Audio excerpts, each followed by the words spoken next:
அனைவருக்கும் வணக்கம். கடகராசினியர்களுக்கு இன்று நீங்கள் இதை செய்தால் பல கோடி கிடைப்பது உறுதி. அந்த வகையில் கடகராசினியர்கள் இன்றைய நாள்ல நீங்கள் என்ன செய்ய வேண்டும், என்ன செய்யக்கூடாது, என்ன செய்தால் என்ன மாதிரியான நன்மைகள் எல்லாம் ஏற்படும் என்பது குறித்தான முழுமையான பதிவை தான் இந்த வீடியோல நம்ம விரிவா பார்க்க போகிறோம். அந்த வகையில கடகராசினியர்களை பொறுத்த வரைக்கும் இன்றைய நாள்ல நீங்கள் பிரதோஷ விரதத்தை மேற்கொள்வது மிக மிக நல்லது. அந்த வகையில் பிரதோஷம் என்பது ஒவ்வொரு மாதத்திலும் வரக்கூடிய வளர்பிறை மற்றும் தேய்பிறையில் வரும் திரியோதசி திதி தினத்தில் மாலை 4:30 மணி முதல் 6 மணி வரை பிரதோஷ காலமாக கடைபிடிக்கப்படுகிறது. அது மட்டுமில்லாமல் பிரதோஷம் என்பது ஒவ்வொரு மாதத்திலும் வரக்கூடிய வளர்பிறை மற்றும் தேய்பிறையில் வரும் திரியோதசி திதி தினத்தில் மாலை 4:30 மணி முதல் 6 மணி வரை பிரதோஷ காலமாக கடைபிடிக்கப்படுகிறது. பிரதோஷ தினத்தில் தான் ஈசன் ஆழகால விஷத்தை உண்டு இந்த அகிலத்தை காத்ததாக புராணங்கள் கூறுகிறது.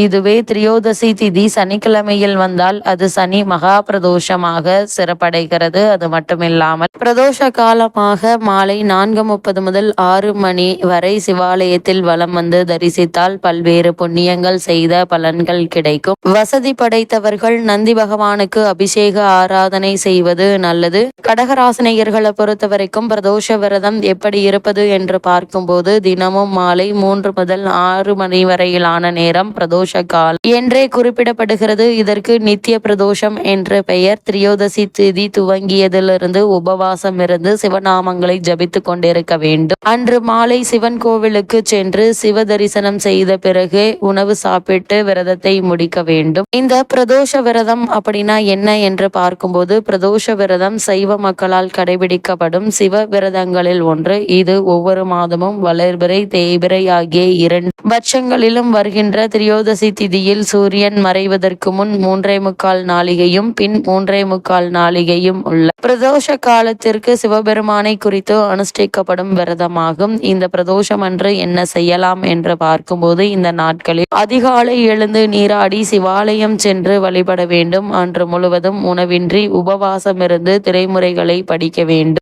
பிரதோஷம் நேரமான மாலை 4:30 மணிக்கு சிவாலயம் சென்று உள்ளம் உருகி 5 எழுத்து மந்திரமான சிவாய நம ஓதிட வழிபட வேண்டும். அது மட்டுமில்லாமல் இந்த பிரதோஷம் நேரம் அப்படின்னா என்ன என்று பார்க்கும்போது ஒவ்வொரு மாதமும் 13வது திதியாக வரும் திரியோதசி திதியில் மாலை 4:30 முதல் 6 மணி வரையிலான 1.5 மணி நேரத்தை பிரதோஷ காலம் என்கின்றோம். இந்த நேரத்தில் சிவபெருமான் பார்வதி தேவியுடன் பூமிக்கு வந்து தன்னை வழிபடும் பக்தர்களுக்கு அவர்கள் வேண்டிய வரங்களை தந்து அருள் செய்வதாக ஐதீகம். இந்த சனி பிரதோஷம் அப்படின்னா என்ன என்று பார்க்கும்போது ஒரு சனி மகா பிரதோஷத்தன்று விரதம் இருந்து சிவனை வழிபட்டால் 5 ஆண்டுகள் சிவன் கோவிலுக்கு சென்று வழிபட்ட பலனை பெற முடியும். சனி பிரதோஷத்தன்று சிவபெருமானையும் சனீஸ்வரனையும் விரதம் இருந்து வழிபட்டால் கிரக தோஷங்கள் சனியால் ஏற்படும் பாதிப்புகள் அனைத்தும் நீங்கிவிடும். அது மட்டுமில்லாமல் தேய்பிறை பிரதோஷம் அப்படின்னா என்ன என்று பார்க்கும்போது தேய்பிறை பிரதோஷங்கள்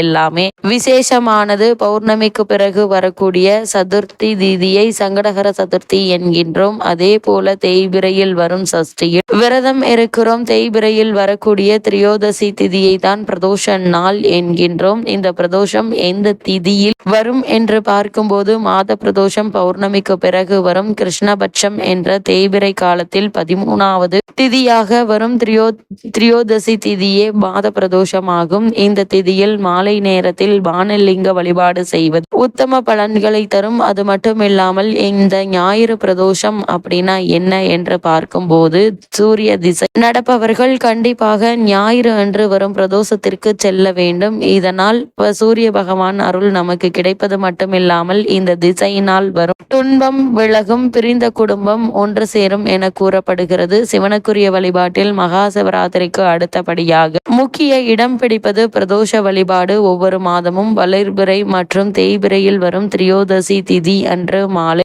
4:30 முதல் 6 மணி வரையிலான காலத்தை பிரதோஷ காலம் என்கின்றோம். சாதாரண பிரதோஷ வேளைகளில் சிவாலயம் சென்று வழிபட்டால் 1 வருடம் ஆலயம் சென்று இறை வழிபாடு செய்த பலன் கிடைக்கும். அதுவே சனிக்கிழமை வரும் மகா பிரதோஷத்தன்று இறைவனை வழிபட்டால் 5 வருடம் ஆலய வழிபாடு செய்த பலன்கள் கிடைக்கும். சிவபெருமானை பொறுத்தவரைக்கும் அவர் அபிஷேக பிரியர். அவருக்கு பிரதோஷத்தன்று கறந்த பசும்பால் கொண்டு அபிஷேகம் செய்து வழிபட்டால் சிறப்பான பலன்களை பெற முடியும்.